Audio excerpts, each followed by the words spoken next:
Friends, आज हम balance of payment के आइटम और उसका स्ट्रक्चर किस हिसाब से है उसके बारे में स्टडी करेंगे। बैलेंस ऑफ पेमेंट के अपने ने पहले डिस्कस कर चुके हैं। करंट अकाउंट और कैपिटल अकाउंट, दो तरह के अकाउंट रहते हैं। अब करंट अकाउंट और कैपिटल अकाउंट में कौन कौन से आइटम इसके अंदर हम मेंशन करते हैं वो आज हम स्टडी करेंगे। करंट अकाउंट जैसे है, करंट अकाउंट में विजिबल जो आइटम है, जैसे क्रूड ऑयल हम जो इंपोर्ट एक्सपोर्ट करते हैं उसकी डिटेल करंट अकाउंट में आएगी। कार, मोबाइल, कंप्यूटर, यानी जिन चीज़ जो हम विजिबल है, जो चीज़ें को हम टच कर सकते हैं। इनविजिबल में कोई हमें इनकम हुई है, जैसे प्रॉफिट, इंटरेस्ट या डिविडेंड मिला है, या कोई हमने डोनेशन लिया है या डोनेशन मिला है, गिफ्ट मिला है, ये सारी आइटम हमारी इनविजिबल में आएगी। कुछ सर्विसेज जो हम यहाँ से देते हैं वो इनविजिबल आइटम्स में करंट अकाउंट के अंडर आएंगी। और इसका नेट इफ़ेक्ट क्या है? इंपोर्ट और एक्सपोर्ट, बैलेंस ऑफ ट्रेड, यानी बैलेंस ऑफ ट्रेड बराबर में net difference between import and export of visible goods. ठीक है, विजिबल गुड्स। कैपिटल अकाउंट में FDI foreign direct investment, FFI foreign institutional investment, और गवर्नमेंट की कोई बोरोइंग है या गवर्नमेंट ने किसी को बोरोइंग किसी से ली है या किसी को दी है, या एनआरआई के बैंक अकाउंट, ये सारे कैपिटल अकाउंट है। जिससे जो कोई इन्वेस्टमेंट है, लॉन्ग टर्म की कोई भी इन्वेस्टमेंट हो रही है, वो हमारी कैपिटल अकाउंट में आएगी।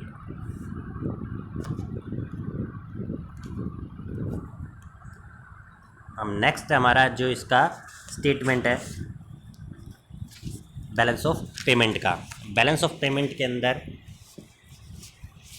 जिस हिसाब से बैलेंस शीट बनती है हमारी, वैसे ही बैलेंस ऑफ पेमेंट है। एक साइड हमारी रिसिप्ट है, एक साइड पेमेंट है। राइट साइड में जो जो हमको पेमेंट करनी है फॉरेन को, वो आएगी इनविजिबल या विजिबल गुड्स का, यानी इंपोर्ट हो गया। और अपने लेफ़्ट साइड में इनविजिबल और विजिबल गुड्स का जो एक्सपोर्ट है वो आएगा, यानी जिन आइटम से हमें फॉरेन रिजर्व मिलेगा। फर्स्ट है हमारा import and export of goods. Import और एक्सपोर्ट ऑफ गुड्स पहला जो आइटम है हमारा। इंपोर्ट और एक्सपोर्ट गुड्स में अपने पहले ऊपर स्टडी किया है, क्रूड ऑयल हो गया, कार, मोबाइल, ये सारी चीज़ें जो हम इंपोर्ट कर रहे हैं या एक्सपोर्ट कर रहे हैं वो इस आइटम में आएगी। कमोडिटी का, ठीक है, कमोडिटी का इंपोर्ट या एक्सपोर्ट। अगर इंपोर्ट कर रहे हैं तो हमारे पास फ़ॉरेन मनी आएगी, और अगर हम एक्सपोर्ट कर रहे हैं तो फ़ॉरेन मनी की हमें पेमेंट करनी पड़ेगी। पेमेंट करनी पड़ेगी तो हम राइट साइड में लिखेंगे, और अगर हमें रिसिप्ट हो रही है तो हम लेफ़्ट साइड में उसे मेंशन करेंगे। Import and export of services. Import and export of services के अंदर सर्विसेज ऑफ कमर्शियल कंपनीज़, यानी कमर्शियल कंपनीज़ की जो सर्विसेज हैं, जैसे इंश्योरेंस, बैंकिंग की सर्विसेज, या फिर हमारा ये शिपिंग के चार्जेस।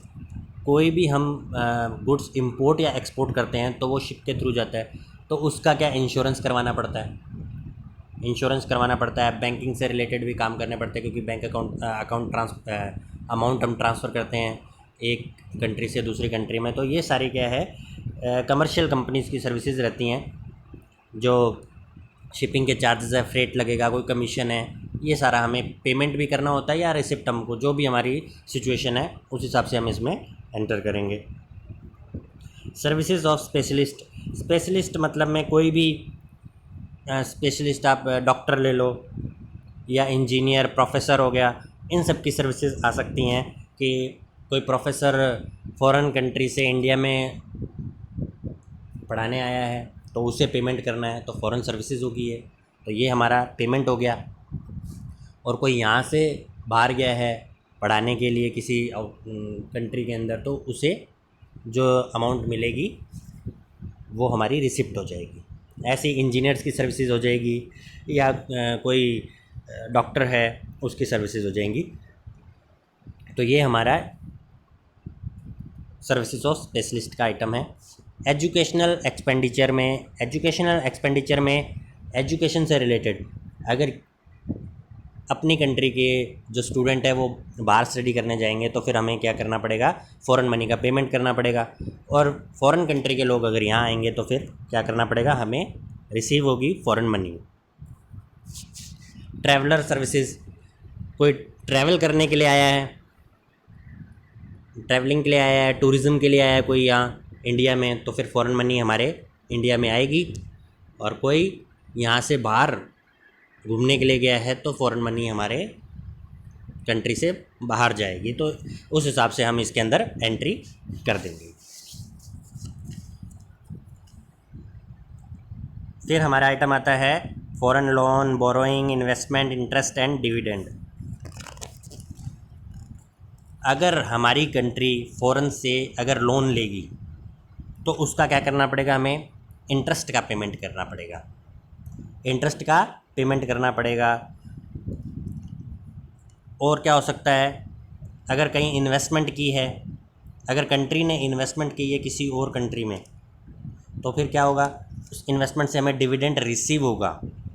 और किसी बाहर की कंट्री ने इंडिया में कोई इन्वेस्टमेंट की है तो उसे डिविडेंड जो मिल रहा है तो वो हमें पे करना पड़ेगा। तो ये आइटम इनके अंदर आती है। फ़ॉरेन मनी का हमें अगर पेमेंट करना पड़े, लोन का या इंटरेस्ट का पेमेंट करना पड़े या डिविडेंड का पेमेंट करें, या रिवर्स सिचुएशन हो सकती है, तो रिवर्स सिचुएशन हुई तो हमें रिसिप्ट होगी, और अगर हमें पेमेंट करना है तो हमारा ये इंपोर्ट में आएगा। गवर्नमेंट एक्सपेंडिचर, गवर्नमेंट एक्सपेंडिचर कौन से होते हैं? गवर्नमेंट एक्सपेंडिचर में हमारे जो फॉरेन एम्बेसडर होते हैं, या अगर कोई गवर्नमेंट का टूर है बाहर का, जैसे हमारे प्रधानमंत्री कहीं गए या कोई और हमारे मिनिस्टर है वो दूसरी कंट्री में गए हैं, तो फिर जो भी एक्सपेंसेस होंगे तो वो हमें क्या करना है, फ़ॉरेन मनी में पे करने पड़ेंगे, तो ये गवर्नमेंट एक्सपेंडिचर में आएगा। और अगर कोई दूसरी कंट्री का पीएम या उनका प्रेसिडेंट अगर इंडिया में आता है तो फिर हमें फ़ॉरेन मनी रिसीव होगी, ये गवर्नमेंट एक्सपेंडिचर में है। Population migration expenditure, population migration expenditure में अगर हमारे यहाँ के लोग यानी कंट्री के जो रेजिडेंट है वो अमेरिका में या कनाडा में शिफ्ट होना चाहते हैं हमेशा के लिए, तो क्या करना पड़ेगा, तो हमें उन्हें फ़ॉरेन मनी देनी पड़ेगी। ठीक है, वो अपने सारे जो मनी को है कन्वर्ट करके फ़ॉरेन मनी में कन्वर्ट कर लेंगे और उसे बाहर ले जाएंगे, तो इससे क्या होगा, फ़ॉरेन मनी बाहर जाएगी। अगर कोई हमारी कंट्री का रेजिडेंट किसी दूसरे कंट्री में रिसाइड करने जा रहा है तो उसे हमें फ़ॉरेन मनी देनी पड़ेगी, तो इससे फ़ॉरेन मनी की डिमांड बढ़ेगी। ठीक है, रिवर्स सिचुएशन में अगर कोई फ़ॉरेन का जो रेजिडेंट है वो इंडिया में रहने आ रहा है तो इंडियन मनी की डिमांड बढ़ेगी। ठीक है, तो ये हमारा पॉपुलेशन माइग्रेशन एक्सपेंडिचर है कि अगर कोई रेजिडेंट बाहर जाता है तो उसे फ़ॉरेन मनी देनी पड़ेगी, कोई बाहर का इधर आ रहा है तो उसे इंडियन मनी देनी पड़ेगी और इंडियन मनी इंक्रीज़ होगी उससे।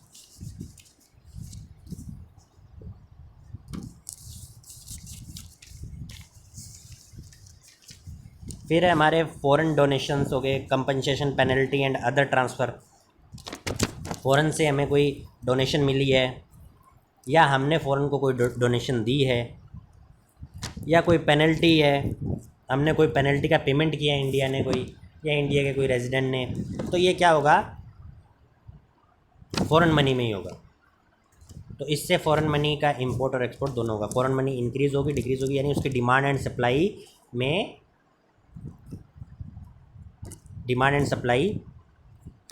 में चेंजेस होने लगेंगे। लास्ट है import export of monetary gold. ये सबसे इम्पोर्टेंट है। ये किस लिए इम्पोर्टेंट है कि जो ऊपर 6 आइटम हमने पढ़े हैं, अगर इन 6 आइटम का टोटल रिसिप्ट और पेमेंट का टोटल क्या हुआ, टैली नहीं हुआ, तो जो डिफरेंसेस होगा वो इसमें आएगा गोल्ड में। मान के चला अगर हमारा जो पेमेंट साइड है, पेमेंट साइड ज़्यादा है और रिसिप्ट साइड हमारा कम है, तो हम क्या करेंगे, रिसिप्ट साइड को इंक्रीज़ कर देंगे। इससे एक्सपोर्ट ऑफ मॉनेटरी गोल्ड, यानी गोल्ड के एक्सपोर्ट से हम उसको बैलेंस कर लेंगे। माने इस आइटम का हमारे जो पेमेंट है उसका टोटल हमारा 1 लाख आ रहा है, और जो रिसिप्ट है उसका टोटल हमारा 80,000 आ रहा है। तो 20,000 का क्या हो गया, हमारा डिफरेंसेस हो गया। तो इस डिफरेंस को हमें क्या करना है, बैलेंस करना है। तो हम 20,000 के क्या करेंगे, गोल्ड एक्सपोर्ट कर देंगे, तो हमारा 20,000 इसमें आ जाएगा। तो टोटल क्या हो जाएगा, टैली हमारा हो जाएगा। तो ये जो लास्ट आइटम है ये क्या करते हैं, इसका यूज़ ज़्यादातर इसीलिए होता है कि जो हमारा इम्बैलेंस है बैलेंस ऑफ पेमेंट में, उसको बैलेंस करने के लिए होता है।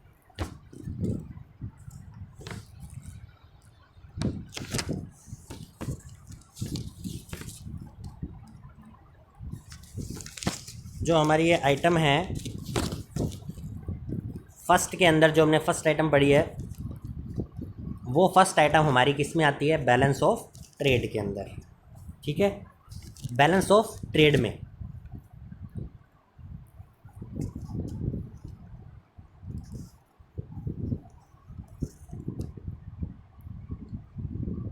अब हम नेक्स्ट स्टडी करेंगे, बैलेंस ऑफ पेमेंट हमारा हमेशा बैलेंस क्यों रहता है।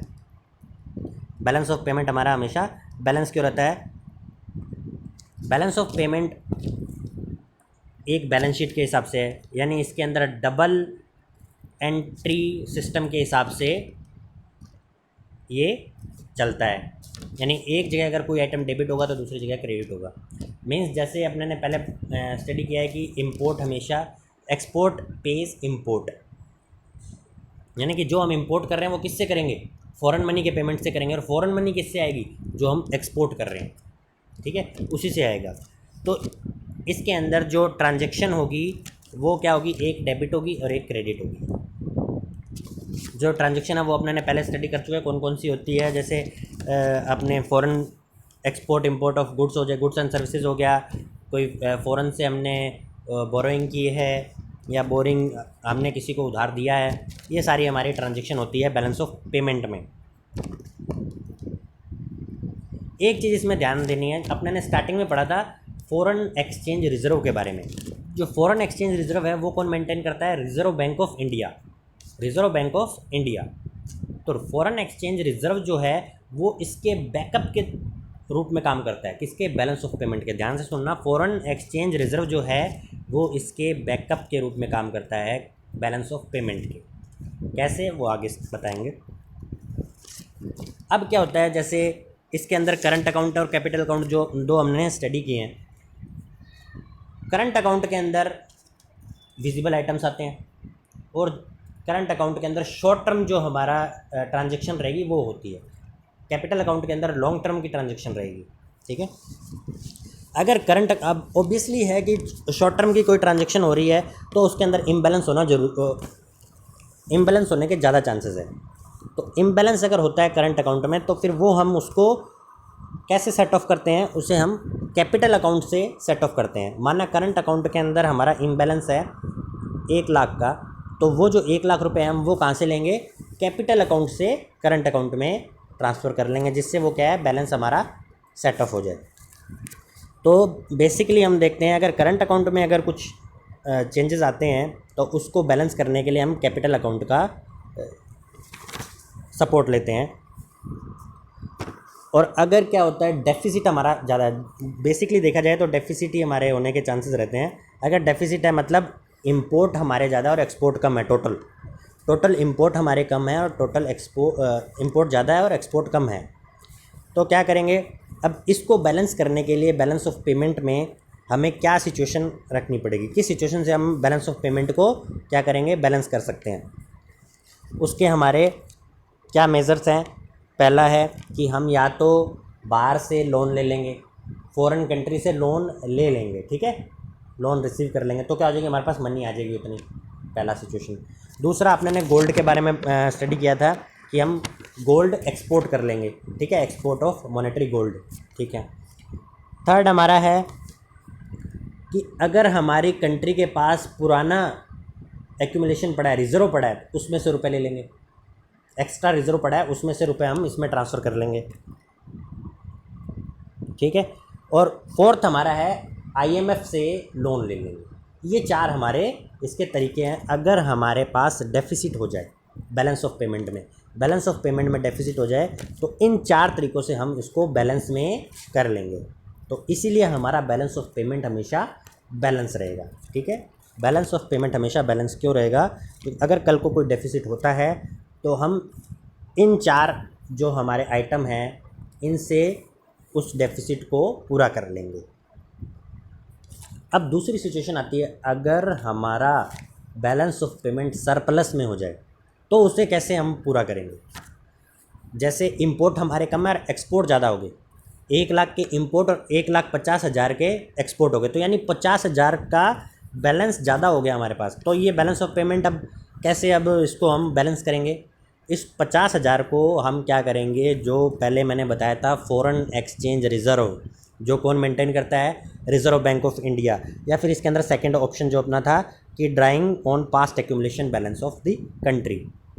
ठीक है, जो हमारा फॉरेन एक्सचेंज रिज़र्व है उसमें हम वो 50,000 रुपये ट्रांसफ़र कर देंगे। तो उससे क्या हो जाएगा, हमारा फॉरेन करेंसी इंक्रीज़ हो जाएगी, जो रिज़र्व है वो इंक्रीज़ हो जाएगा, जो कि RBI मेंटेन करता है। तो बेसिकली हम ये देख सकते हैं कि जो हमारा फॉरेन एक्सचेंज रिज़र्व के अंदर जो चेंजेस होते हैं उससे ये पता चल जाता है कि बैलेंस ऑफ पेमेंट में क्या इम्पैक्ट पड़ रहा है, वो फॉरेन एक्सचेंज रिज़र्व से हमें पता चल जाएगा। तो अगर हमारा सरप्लस होता है तो उस अमाउंट को हम कहाँ ट्रांसफ़र कर देंगे? फॉरेन एक्सचेंज रिज़र्व में। तो बैलेंस ऑफ पेमेंट क्या हो जाएगा? बैलेंस में आ जाएगा। अगर डेफिसिट हो जाएगा तो हमारे 4 ऑप्शन है, 4 ऑप्शन से हम उसको क्या कर देंगे? बैलेंस में कर सकते हैं। इसीलिए हमारा बैलेंस ऑफ पेमेंट हमेशा बैलेंस में रहेगा। तो ये हमारा है बैलेंस ऑफ पेमेंट के आइटम्स और इसका क्यों ये हमेशा बैलेंस में रहता है।